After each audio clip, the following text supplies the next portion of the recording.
Seperti yang terjadi di pasar tradisional Tipar Gede, Kota Sukabumi, kelangkaan minyak goreng khususnya minyak goreng curah di lokasi ini telah berlangsung lebih kurang 1 minggu. Bahkan, harga minyak goreng curah di pasar ini masih dibanderol dengan harga Rp19.500 per liter untuk level reseller. Dindin Zainal Mutakin, salah seorang pedagang warung sembako mengatakan, dirinya merasa amat kesulitan mendapatkan pasokan minyak goreng saat ini. Menurutnya, penerapan tarif tertinggi harga jual minyak goreng oleh pemerintah saat ini masih belum terasa oleh masyarakat. Pasalnya, saat ini dirinya mendapatkan pasokan harga minyak goreng curah masih di kisaran Rp19.500. Dan dengan harga tersebut, dirinya terpaksa harus menjual kembali di harga Rp21.000 per liter, yang sangat berbanding jauh oleh ketetapan harga yang diberikan pemerintah untuk minyak goreng. Dirinya berharap kepada pemerintah Kota Sukabumi untuk segera mengambil langkah dalam menormalisasi harga minyak goreng, serta mengatasi kelangkaan stok minyak goreng di pasaran.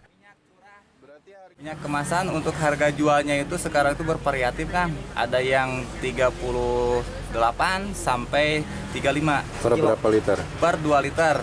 Jadi kalau misalkan yang seliter itu terkadang lebih mahal daripada yang 2 liter. Harga jualnya 19 sampai 20 ribu. 14 ribu itu hanya ada di modern market saja. Sementara pedagang-pedagang semacam kita, warung-warung tidak bisa mendapatkannya karena jumlah yang didapatkannya itu terbatas. Saya dengar informasi harga minyak di pasaran untuk minyak curah itu sendiri harganya berkisar Rp19.500. Rp19.500 itu untuk reseller.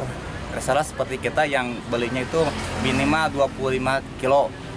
Nah, untuk harga pasaran di kita kalau minyak curah itu berkisar Rp21.000.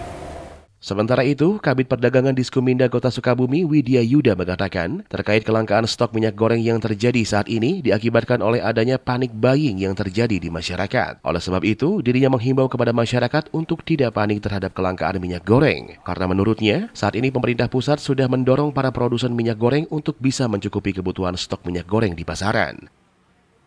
Untuk minyak ini, untuk saat ini informasi dari rekan-rekan kami yang ada di lapangan yang setiap harinya mendata pokok penting, untuk minyak curah ini kurang lebih hampir 1 minggu pasokan untuk distributor yang ada di Kota Sukabumi ini memang belum menerima pasokan baru. Sementara untuk minyak kemasan dari retail ataupun dari distributor yang ada di kota memang ada. Tapi karena memang kondisinya saat ini minyak goreng ini terjadi kelangkaan, stok yang ada mungkin saat ini masyarakat ini terjadi panik buying. Dari Kota Sukabumi, Sofwan Zulfikar melaporkan untuk Dinamika.